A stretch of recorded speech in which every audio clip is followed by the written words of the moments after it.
The great throne room of Vorthok Prime stretched for nearly a kilometer, its black walls carved from volcanic glass and decorated with the skulls of conquered enemies.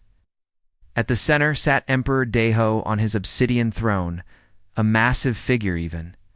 By Thrakari standards, his dark scales gleamed under the red light of dying suns that filtered through crystal windows. Each of his claws was longer than a human forearm, sharp enough to slice through steel like paper. The Thrakari had ruled the galaxy for 40,000 years. They were born on a world where everything tried to kill everything else. A Vorthok Prime was a nightmare planet where the ground itself could swallow you whole, where the air burned your lungs if you breathed wrong, and where the weakest predator could tear apart what other species called their strongest warriors. From this hell world, the Thrakari had emerged as the ultimate survivors. They stood 3 meters tall, their bodies covered in natural armor that could stop most energy weapons. Their reflexes were so fast they could catch bullets fired at them. Their strength was so great they could crush stone with their bare hands. Most importantly, they felt no fear and showed no mercy. Deho looked down at the holographic map floating before his throne. 47 star systems glowed blue, all under Thrakari control. Hundreds of species had fallen before them. Some fought bravely and died quickly. Others surrendered immediately and became slaves.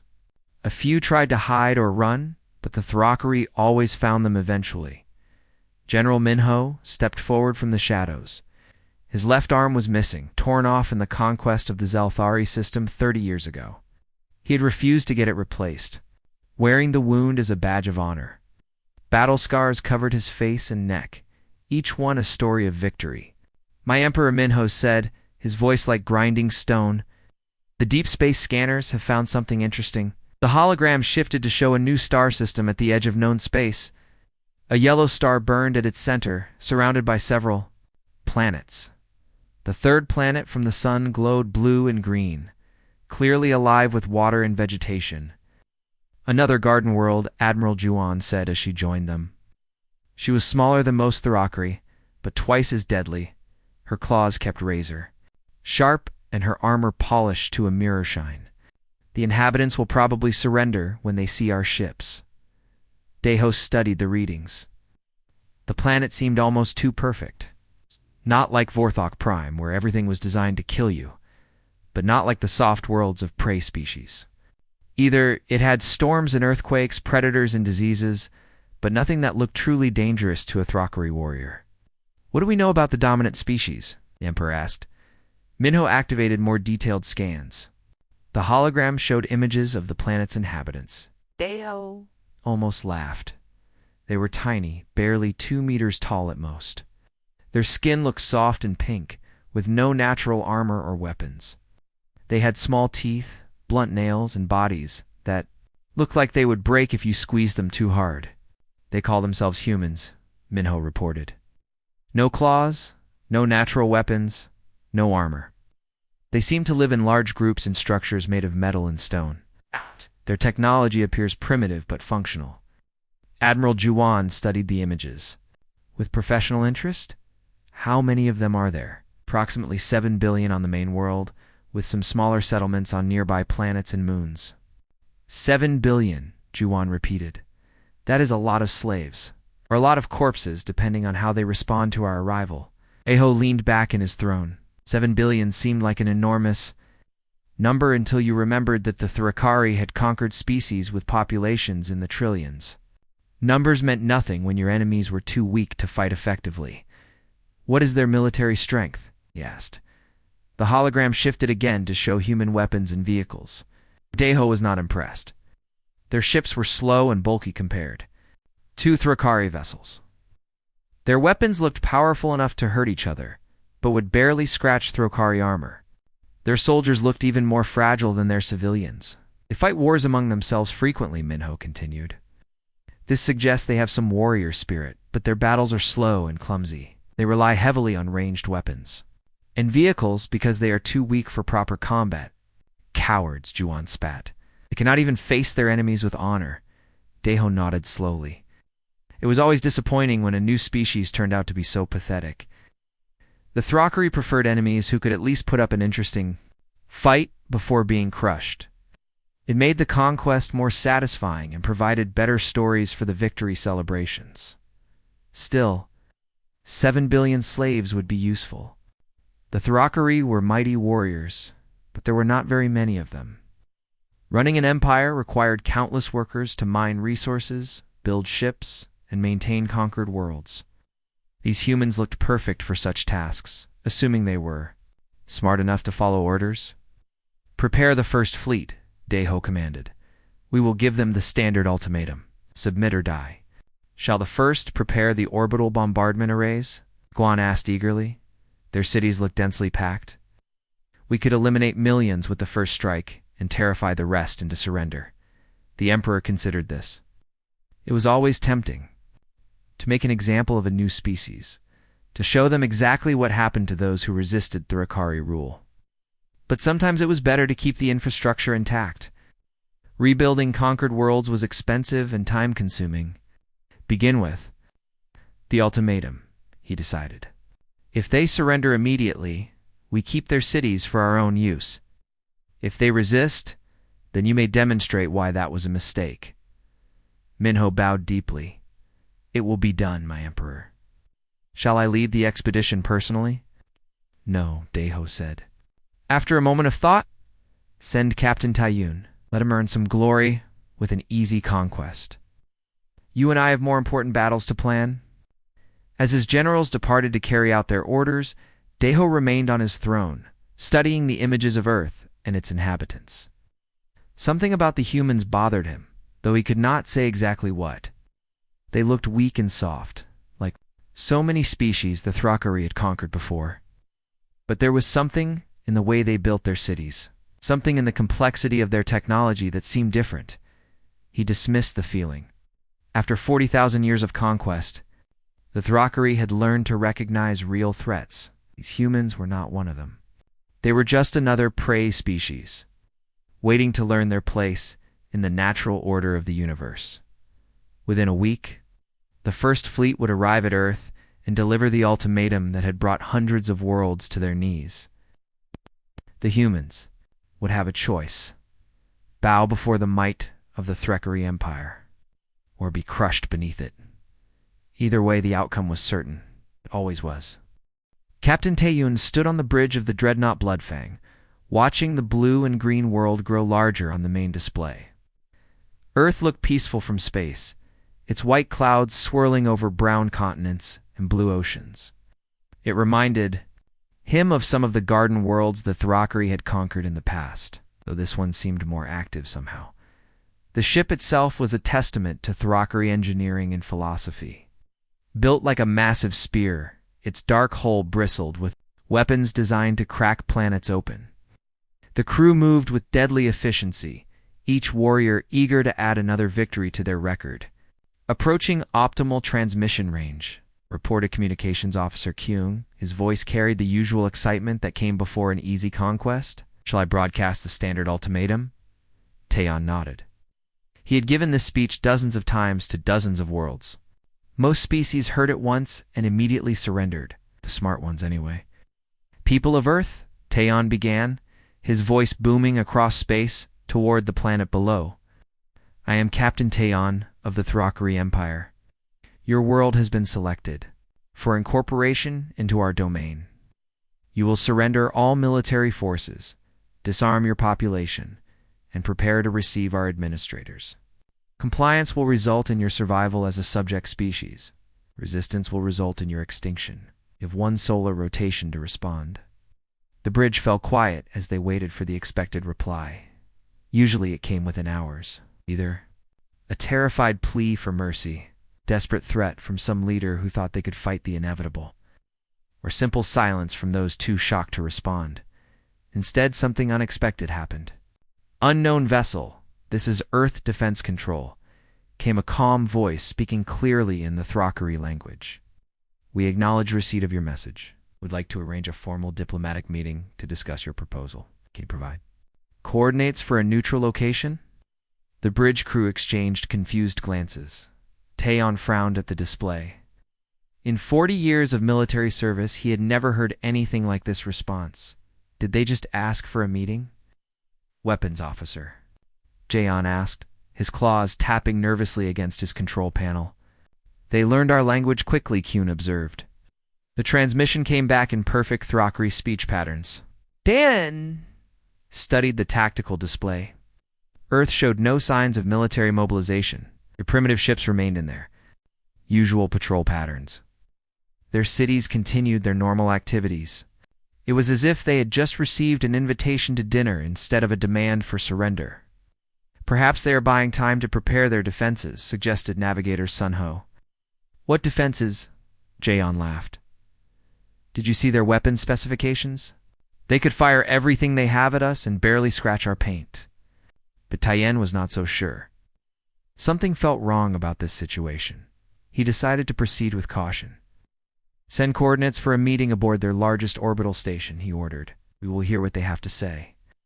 3 days later, Taeyeon found himself in an airlock connecting the Bloodfang to the human space station they called the International Space Station. The structure was primitive compared to Thrakri engineering, but it was clearly functional. What surprised him most was how small everything was. It's built for creatures barely 2/3 his height. The humans had sent 3 representatives. Ambassador Soyeon appeared to be their lead negotiator, a small female with dark hair and intelligent eyes. General Junho looked like their military commander, though his soft appearance made it hard to take him seriously as a warrior. Dr. Minji seemed to be some kind of scientist, carrying various devices that kept beeping softly. Welcome aboard, Soyeon said in excellent Thrakari. We appreciate you taking the time for this meeting. Taeyeon towered over them, his massive frame filling most of the small meeting room. His claws scraped against the metal table as he sat down, leaving deep scratches in the surface. The humans watched this with what looked like fascination rather than fear. Received our ultimatum, Taeyeon stated. Why have you not surrendered? Well, Soyeon replied thoughtfully, we wanted to learn more about your civilization first. Us. This is our first contact with an interstellar empire. We have so many questions. Us. This was not going according to plan. Taeyeon had expected either immediate surrender or defiant threats. Instead, these creatures seemed genuinely curious about him and his people. Questions? He repeated. General Junho leaned forward. Your ship design is fascinating. The way you concentrate firepower along a single axis suggests a very different approach to space combat than our theories predicted. Do you find that effective? Against enemies who use more distributed defensive strategies? Taeyeon stared at him. No conquered species had ever asked about Thrakari military tactics before. They were usually too busy being terrified. Dr. Minji was taking readings with her instruments. Your physical adaptations are remarkable, she said. The bone density required to support your musculature must be extraordinary. How do you manage? Calcium absorption? At that scale? And the neural pathways needed to control those reflexes we observed during your approach maneuvers. You were studying us? Taeyeon asked, feeling suddenly uncomfortable. Of course, Soyeon smiled. First contact with an alien species is the most important moment in any civilization's history. We want to understand everything we can about you. The meeting continued for hours, but not at all as Taeyeon had planned. Instead of discussing surrender terms, the humans kept asking questions. They wanted to know about Thrakari history, their homeworld, their technology, their culture. They took notes on everything he said and asked follow-up questions that showed they were really listening. Most disturbing of all, they seemed completely unafraid of him. When he demonstrated his strength by crushing a steel support beam in his claws, they measured the force required and discussed the engineering principles involved. When he mentioned the Thrakari reputation for conquest, they asked about logistics and supply lines. How do you maintain control over such a vast empire? General Junho wondered. The communication delays alone across 47 star systems must create enormous administrative challenges. We rule through strength, Taeyeon replied, though he was beginning to wonder if these humans understood what that meant. But strength requires resources, Dr. Mingi pointed out. Food, equipment, transportation, replacement personnel. How do you manage resource allocation across such distances? Do you use automated systems, or do you rely on local governors? These were not the questions of a species preparing to surrender. These were the questions of creatures trying to understand how the Thrakari Empire actually worked. And some of their questions made Taeyeon think about things he had never considered before. As the meeting ended, Soyeon made an unexpected request. Would it be possible to visit your home world? We would love to learn more about Thrakari society and perhaps share some of our own knowledge with your people. Taeyeon left the meeting more confused than he had ever been in his military career. The humans had not surrendered, but they had not declared war either. They seemed to treat the Thrakari Empire as an interesting puzzle to solve, rather than a threat to fear. Back aboard the Bloodfang, his crew waited for orders. Shall we begin orbital bombardment? Jaeyoon asked eagerly. Taeyeon hesitated. Something about this situation did not feel right. These humans were different from every other species they had encountered. But different how? And why did that difference make him so uneasy? Send a message to Emperor Daeho, he decided. Tell him we need further instructions. This conquest may be more complicated than we thought. Emperor Daeho read Captain Taeyeon's report for the third time, his claws clicking against his throne in annoyance. The humans were acting strangely, but he could not understand why this mattered. They were still weak. They were still inferior. They could still be crushed if they refused to submit. Send reinforcements, he ordered General Minho. Have them demonstrate our superiority through direct challenges. Once these humans see the difference between us, they will understand their place. Admiral Gi-wan stepped forward. My emperor, perhaps we should simply destroy one of their cities as an example. Fear has always been our most effective weapon. No, Daeho decided. Their curiosity amuses me. Let us see how curious they remain when faced with true Thrakari power. 2 weeks later, Captain Taeyeon found himself back on the human space station, but this time he was not alone. With him came 5 of the finest warriors in the First Fleet. Champion Hunwoo was the strongest fighter in his unit, capable of tearing through steel doors with his bare claws. Scout Naeon could run faster than most species could drive their vehicles. Marksman Sungmin could hit targets from distances that would challenge human technology. The humans had agreed to what they called a demonstration of capabilities. They seemed excited about it, which Taeyeon found disturbing. Most species begged not to face Thrakari, warriors in direct competition. The main docking bay of the space station had been cleared and converted into an arena. Hundreds of humans floated in the observation areas, all of them watching with what looked like scientific interest rather than fear. Many carried recording devices and notebooks. Ambassador Soyeon welcomed the Thrakari team. We are honored to witness demonstrations of your physical capabilities, she said. We have selected our finest athletes and soldiers for comparison. The first challenge was simple strength. Champion Hyunwoo faced a human named Dongmin, who appeared to be their strongest individual. Dongmin was large for a human, with thick muscles and confident movements. But he looked like a child next to the massive Thrakari warrior. They began with lifting weights. Dongmin managed to lift twice his own body weight, which impressed the watching humans. Then Hunwoo stepped forward and lifted 10 times his own weight without effort. The humans burst into excited chatter, but not the kind Taeyeon expected. Look at the leverage ratios, one scientist called out.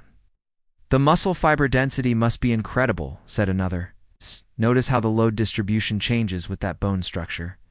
Dr. Mingi observed, making rapid notes. Next came the grip strength test. Dongmin squeezed a metal device until it registered maximum human capability. Hyunwoo took the same device and crushed it completely, metal pieces falling to the floor.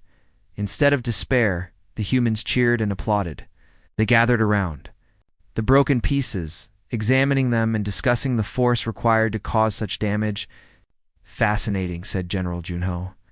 The pressure per square centimeter needed for that kind of destruction. Do all your people possess this level of strength? Hyunwoo looked confused. He had just demonstrated that humans were pathetically weak compared to Thrakari, yet they seemed happy about it. Yes, he answered slowly. This is normal for us. The speed trials came next. Scout Naeon raced against a human runner named Jisoo on a track that circled the station's interior. Jisoo ran as fast as any human could, but Neon lapped her 3 times before the race ended. Again, the humans celebrated. They measured Neon's stride length, calculated her acceleration curves, and discussed the biomechanics of her movement. Dr. Sunmi approached Neon afterward with a portable scanner. "Would you mind if we took some readings?" she asked politely. "Your locomotion efficiency is remarkable. The way your muscle groups coordinate for optimal energy transfer." Neon stood still while the human device beeped and hummed around her. No conquered species had ever asked to study her before. Usually they were too busy running away or preparing to die. The combat demonstration was the most important test. Marksman Sungmin faced a human soldier named Byung-ho. In simulated battle using training, weapons that could not cause permanent harm but would register hits accurately. The result was never in doubt. Sungmin's reflexes were impossibly fast. He could dodge projectiles that had already been fired and strike targets that were trying to hide. Byung-ho fought bravely, but the match ended in less than 30 seconds with the human completely outmaneuvered. But even this crushing defeat sparked enthusiasm among the watching humans. They replayed the combat footage in slow motion, analyzing every movement and counter-movement. "His reaction time is at least 5 times faster than human baseline," observed a military analyst. "Look at the spatial awareness," General Junho pointed out. He was tracking multiple threat vectors simultaneously. "The predictive processing required for that kind of performance," Dr. Mingi added. "His brain must work completely differently than ours." Captain Taeyun watched all this with growing unease. The demonstrations had gone exactly as planned. The humans had been thoroughly defeated in every category. Their weakness had been proven beyond any doubt. So why did they seem so pleased about it? After the formal challenges ended, something even stranger happened. Instead of acknowledging their inferiority, the humans began asking questions that made the Thrakari uncomfortable. Dr. Sunmi approached. "Hyun Woo with her scanner still active. Your strength is incredible, but it must require enormous energy to maintain. How many calories do you consume per day? What happens if food becomes scarce?" "We eat when we can," Hyunwoo replied, not sure why this mattered. "But such large muscle mass needs constant fuel," she continued. "And your armor plating, while impressive, must add significant weight. Does this ever become a disadvantage? What if you needed to swim long distances or climb vertical surfaces?" Champion Hunue had never thought about these questions. Thrakari were strong because they were strong. It was simply how things worked. Dr. Mingi was asking Naian similar questions. "Your speed is amazing, but how long can you maintain it? What is your endurance over extended periods? And your bone structure, while clearly optimized for power, how does it handle repetitive stress?" The questions kept coming, each one more uncomfortable than the last. The humans wanted to know about Thrakari medical needs, dietary requirements, sleep patterns, and environmental limitations. They asked about things that no warrior ever discussed because they were seen as weaknesses. Most disturbing of all, they began asking about Thrakari history. "Your people evolved on a world with dangerous predators," General Junho observed. "What kinds of threats required such extreme physical adaptations? Were there creatures even stronger than you? What happened to them?" An realized with growing alarm that these questions revealed something the Thrakare never talked about. Their strength was not a sign of dominance. It was a sign of fear. They had evolved massive muscles and armor plating because their homeworld was full of things trying to kill them. They were not apex predators. They were prey animals that had grown big enough to fight back. The humans seemed to understand this without being told. They looked at the mighty Thrakari warriors and saw not conquerors, but survivors of a nightmare world who had turned their trauma into a tool for conquering others. As the day ended, Ambassador Soyen made a final observation that left the entire Thrakari delegation speechless. "Your people are certainly powerful," she said thoughtfully. "But power and strength are not the same thing. True strength comes from adapting to challenges, not from avoiding them. We look forward to learning more about how your species has chosen to use its gifts." On the flight back to the Bloodfang, the Thrakari warriors sat in uncomfortable silence. They had won every contest, proven their superiority in every way that mattered. Yet somehow they felt like they had lost something important. Captain Taeyun stared out at the stars and wondered why a species of weaklings could make him question everything he thought he knew about strength. The great assembly hall aboard the human ship Unity had been arranged for what Ambassador Soyan called a cultural exchange.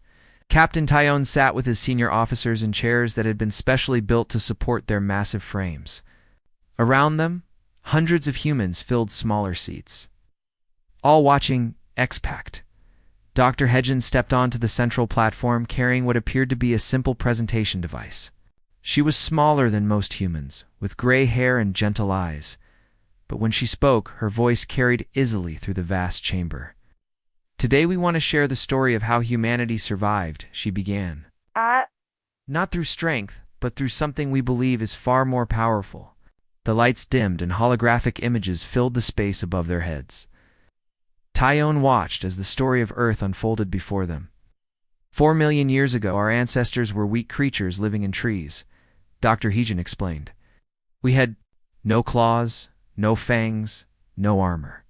We were slow, fragile, and easy prey for the great predators of our world." The images showed early humans being chased by massive predators, hiding in caves, struggling to survive. Taeyeon felt a moment of contempt. These creatures had been even weaker than modern humans. But something interesting happened. Dr. Hedgen continued. "Instead of growing stronger individually, we learned to grow stronger together." The hologram changed to show groups of early humans working as teams. They used simple tools to hunt animals much larger than themselves. They built shelters that could protect entire communities. They shared knowledge that helped everyone survive. "We discovered that 10 weak individuals working together could defeat one strong individual working alone," she explained. "This changed everything." Commander Jaein leaned forward in his seat. "Cooperation exists throughout nature," he said dismissively. "Pack hunters, hive minds, social species." "This is nothing new," Dr. Hedgen smiled. "You are correct. But humans took cooperation to a level that had never existed before. We did not just work together. We shared ideas across generations. We built knowledge that outlasted any individual. Life." The hologram shifted to show human civilization advancing through time. Stone tools became metal tools. Simple shelters became great cities. Small tribes became vast nations, working together on projects that spanned continents. Each generation built upon the knowledge of those who came before, Dr. Hedgen said. "We called this culture, and it became our greatest weapon." Taeyeon watched as the images showed humans accomplishing impossible things. They built structures that reached toward the sky despite having no natural ability to fly. They crossed vast oceans despite being unable to breathe underwater. They survived in frozen wastelands and burning deserts despite having no natural protection from extreme temperatures. "How?" Scout Neon asked, genuinely curious. "We made our weakness into strength," Dr. Hedgen replied, "because we could not survive individually. We had to learn to think collectively. Because we had no natural weapons, we had to create better ones. Because we were not the fastest or strongest, we had to become the smartest." The presentation moved to more recent human history. Taeyeon saw images of human warfare and felt his first moment of real concern. These were not the clumsy battles his intelligence reports had described. These were displays of coordination and planning that rivaled anything in the Thrakari military. "When humans fight," Dr. Hedgen explained, "we do not rely on individual strength. We use strategy, technology, and teamwork to make physical power irrelevant." The hologram showed human soldiers defeating enemies that were individually stronger, faster, and better armed. They did it through superior tactics, better communication, and more effective use of resources. "Your people conquered through physical dominance," General Junho observed from the audience. "We conquered through intellectual dominance. Both approaches have their advantages." Taeyeon felt a chill run through his armored hide. The human was not boasting or threatening. He was simply stating a fact, and the fact was terrifying. The presentation continued with images of human space exploration. Despite being bound to a single world by their physical limitations, humans had built machines that could travel between stars. Despite having fragile bodies that could not survive in space, they had created artificial environments that allowed them to live anywhere. We turned our greatest disadvantage into our greatest advantage, Dr. Higgins said. Because we were weak, we had to become adaptable. Because we were limited, we had to become creative. Because we were mortal, we had to build things that would last forever. The final part of the presentation showed something that made every Thrakari in the room shift uncomfortably. Nice. It was a detailed analysis of the Thrakari Empire itself, created entirely from the information they had willingly shared during previous meetings. Your empire is built on a simple principle, Dr. Hedgen explained. The strong rule the weak. This works well when you are always the strongest. But what happens when you meet someone who plays by different rules? The holographic display showed the structure of Thrakari society, a small number of warriors ruling over vast populations of conquered species, supply lines stretching across impossible distances, resources flowing from hundreds of worlds to support the military machine. Your strength is also your weakness, she continued. You require enormous resources to maintain your physical advantages. You need constant expansion to feed your empire. Most importantly, you have never learned to adapt because you have never needed to. Captain Taiyun realized with growing horror that the humans understood the Thrakari Empire better than most Thrakari did. They had identified weaknesses that no Thrakari commander had ever considered. We are not suggesting that your way is wrong, Dr. Higgins said gently. Physical strength has allowed your people to survive and prosper. But we want to show you that there are other kinds of strength, other ways to build a civilization. The presentation ended with images of human and Thrakari working together. Scientists from both species collaborating on research projects. Engineers combining Thrakari strength with human ingenuity to build impossible structures. Soldiers learning from each other to create new forms of warfare. We do not want to conquer you, Ambassador Soyan said as she joined Dr. Hijan on the platform. We want to learn from you and teach you in return. Together, we could build something greater than either of our species could achieve alone. The assembly hall fell silent. Around him, Taeyan could see his officers struggling with concepts they had never encountered before. The idea that weakness could become strength, that cooperation could overcome domination, that there might be alternatives to the only way of life they had ever known. Commander Jae-yeon was the first to speak. You are saying that your entire civilization was built on the assumption that you were inferior. Not inferior, Dr. Hedgen corrected. Different. We learned to see our limitations not as failures, but as opportunities to find new solutions. And this made you stronger than species who were naturally superior? Scout Neon asked. It made us more adaptable, General Junho replied. Strength? Without adaptability is brittle. It works until it meets something it cannot break, and then it shatters. As the Thrakari delegation returned to their ship, Taeyan found himself thinking about things he had never questioned before. The Thrakari way of life was built on the belief that physical power determined worth. But what if that belief was wrong? What if there were forms of strength that could not be measured in muscle mass or claw sharpness? For the first time in his career, Captain Taiyun began to wonder if the Thrakari Empire might not be as invincible as they had always believed. Emperor Daeho paced across his throne room like a caged predator, his massive claws leaving deep scratches in the polished floor. Reports flooded in from across the empire, each one more disturbing than the last. The humans had done something impossible. They had planted an idea, and that idea was spreading faster than any military conquest. Explain this to me again, he demanded, turning to face General Minho. How can a species we have not even conquered be causing rebellions on worlds we have ruled for centuries? Minho held up a datapad displaying reports from 17 different star systems. The humans have been broadcasting their cultural presentations across open channels. Any species with basic communication technology can receive them. They are calling it educational material. Educational material, Admiral Juwan spat. Are teaching our slaves to question their place in the natural order? The reports painted a picture that would have been unthinkable just months before. On Kepler 7, the Zalani had stopped working in the mining operations and were asking why they should serve beings who were merely stronger rather than smarter. On Rigel 4, The Corvani had begun organizing work groups that refused to compete against each other for resources, instead sharing everything equally. Most disturbing of all, some of the subject species were beginning to ask questions about Throkari society itself. They want to know why we need such massive bodies if we are truly superior, Minho continued. They're wondering what kind of predators on our homeworld made such extreme adaptations necessary. Some are even questioning whether physical strength should determine political power. Deho slammed his fist against his throne, cracking the obsidian surface. This is intolerable. Order the fleet to Earth immediately. We'll end this before it spreads further. My Emperor, Admiral Juan said. Carefully, Captain Taeyun has requested additional time to study human capabilities. He believes a direct assault may not be as simple as originally anticipated. Simple? Deho roared.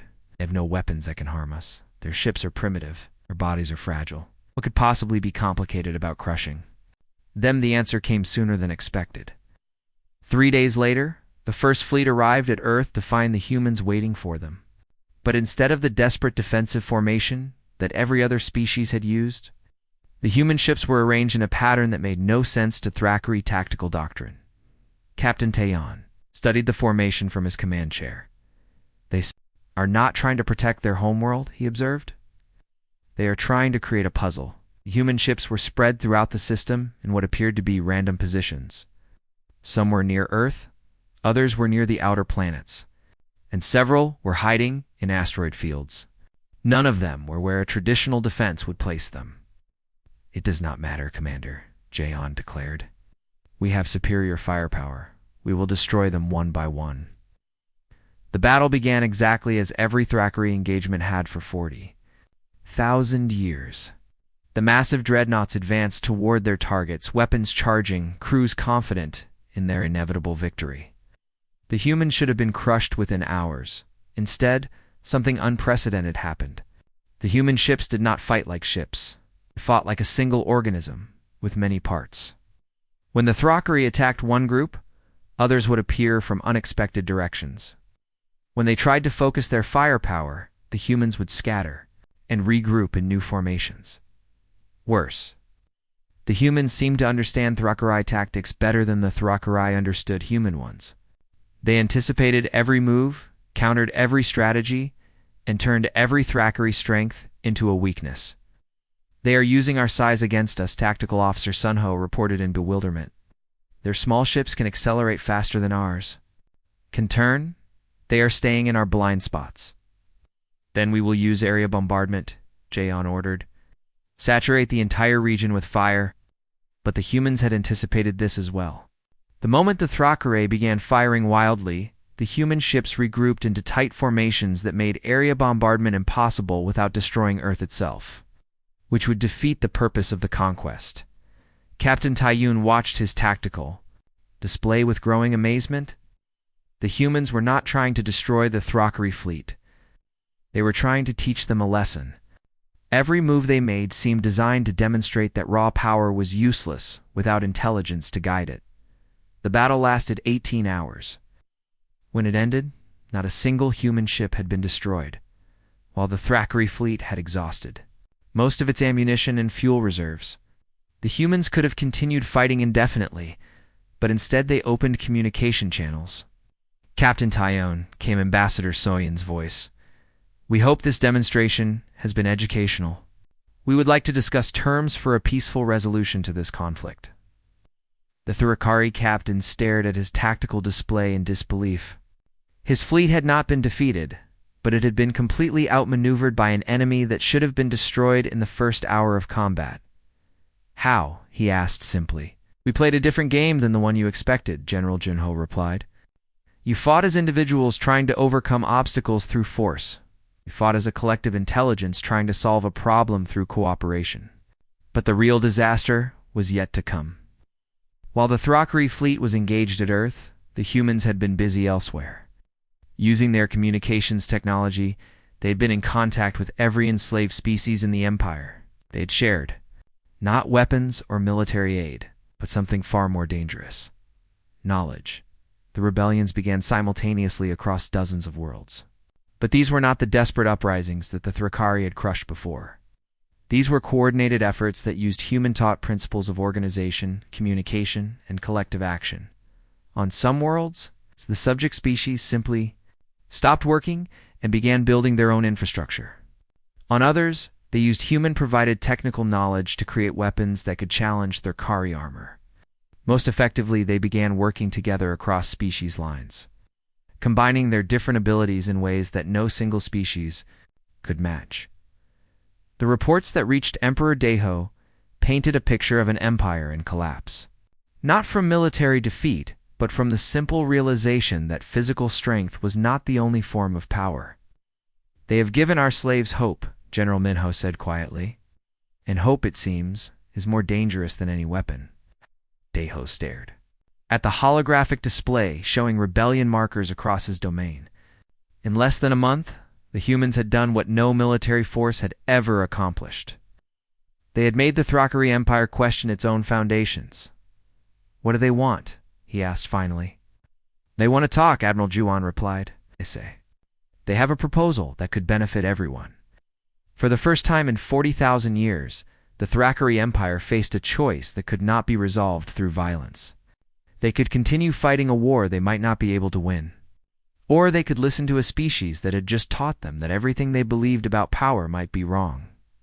Emperor. Deho looked at his cracked throne and realized that the real battle was not for control of the galaxy, it was for the future of what civilization could become. 5 years had passed since the first human ships arrived at Vorthok Prime. The great throne room looked much the same, but everything else had changed. Emperor Deho still sat on his obsidian throne, but now it was surrounded by advisors from a dozen different species, including 2 humans who had become essential to the Empire's transformation. Ambassador Soyan stood before the council, presenting the latest reports from the integration projects. Her small frame looked almost comical next to the massive Thrakari warriors. But no one in the room doubted her importance to the Empire's future. "The Kepler-7 mining operation has increased productivity by 300%, she reported. "When we stopped forcing the Zilani to compete against each other and started letting them work as cooperative teams, they began finding more efficient ways to extract resources." General Minho, now bearing the title of Strategic Integration Commander, nodded approvingly. The Corvani agricultural worlds report similar improvements. Apparently, when workers are not afraid of being killed for underperforming, they are more willing to suggest improvements to the process. Dr. Kyung, the human scientist who had become the Empire's leading expert on interspecies cooperation, added her own observations. "The most significant changes are happening in the technical sectors, when different species share knowledge. Instead of hiding it, innovation increases exponentially." Emperor Deho listened to these reports with mixed feelings. The Empire was more prosperous than it had ever been, but it was no longer the Empire he had inherited. And the old ways of rule through strength and fear had been replaced by something humans called collaborative governance. "What about resistance to the changes?" he asked. "Decreasing steadily," Ambassador Soyn replied. "Most Thrakari have adapted well to the new systems. They are discovering that leadership through knowledge and cooperation can be more satisfying than rule through intimidation." This was not entirely true, and everyone in the room knew it. A significant faction of traditional Thrakari, led by Admiral Seokjin, had rejected the new ways entirely. They had taken their fleets to the Outer Rim territories, where they maintained the old Empire's methods of conquest and domination. "The Outer Rim territories remain problematic," General Minho admitted. "Admiral Seokjin's forces continue to raid independent systems and refuse all communication attempts." "Let them," Deho said with surprising calmness. "They will learn eventually that their way leads only to isolation and decline." The transformation had not been easy for anyone. Many Thrakari had struggled to adapt to a galaxy where physical strength was not the ultimate measure of worth. Some had found new purposes as protectors and enforcers in the reformed empire. Others had discovered talents they never knew they possessed when they were no longer expected to solve every problem through violence. Warrior Mingi had become one of the Empire's leading engineers. Combining her natural Thrakari strength with human-taught principles of design and efficiency, The structures she built were both more beautiful and more functional than anything either species could have created alone. Captain Ation had transformed from a conquest commander into something entirely new. A diplomatic explorer was to make contact with species that had not yet been discovered, offering cooperation instead of conquest. Many worlds that would have fought to the death against a traditional Thrakari invasion welcomed his ships with curiosity and excitement. The success stories were impressive. Oh. But Deho knew that the real test of the Empire's transformation would come with time. Could a civilization built on 40,000 years of domination truly change its fundamental nature? "Show me the long-term projections," he requested. Dr. Kungi activated the holographic display, showing models of the Empire's possible futures. "If current trends continue, we project steady expansion through voluntary association rather than conquest. Species are beginning to request membership in the reformed empire because they want access to our cooperative networks." The display showed trade routes, communication networks, and research partnerships spreading across the galaxy like a web of light. It was beautiful in a way that the old empire's territorial maps had never been. However, she continued, the model assumes continued cooperation between all member species. If trust breaks down, the entire system could collapse faster than the old empire ever could. This was the paradox of the new way. The old empire had been built on fear, which was simple to maintain, but limited in its effectiveness. The new empire was built on trust, which was far more powerful, but also far more fragile. "What do you think?" Deho asked Ambassador Soyan. "Will it work?" The human woman considered the question carefully. "I think it is working already," she said finally. "The question is not whether cooperative civilization is possible. The question is whether we can adapt quickly enough to handle the challenges it creates." She was right, Deho realized. The galaxy was changing faster than anyone had expected. Species that had been enemies for millennia were learning to work together. Technologies that had been jealously guarded secrets were being shared freely. Ideas that had seemed impossible under the old system were becoming reality. The meeting ended with plans for new integration projects, new exploration missions, and new cooperative research initiatives. As the council members departed, Deho remained on his throne, contemplating the transformation of everything he had once believed. General Minho approached him after the others had left. "Do you regret it?" he asked quietly. "The changes, I mean." Deho looked at his old friend and war companion. Minho had lost his arm in conquest, but he had found a new purpose in building rather than destroying. "How can I regret becoming something better?" he replied.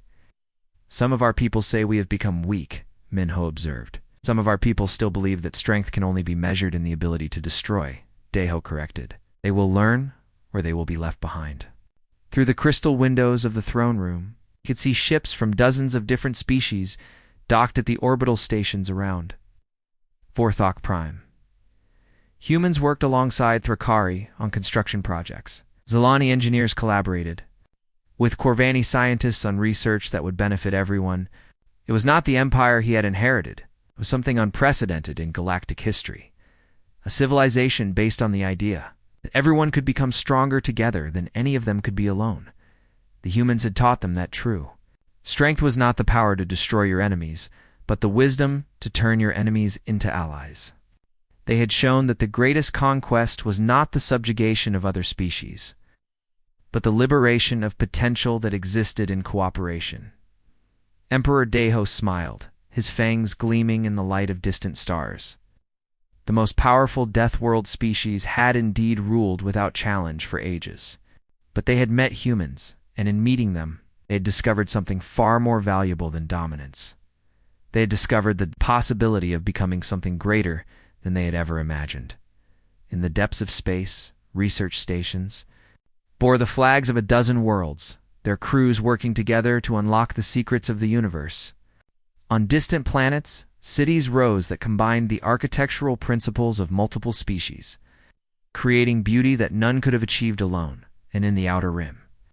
Admiral Siakjan's traditional fleets grew smaller and more isolated with each passing year, as more and more Thrakari chose cooperation over conquest, growth over domination, and the future over the past. The age of rule through strength was ending. The age of strength through unity had begun.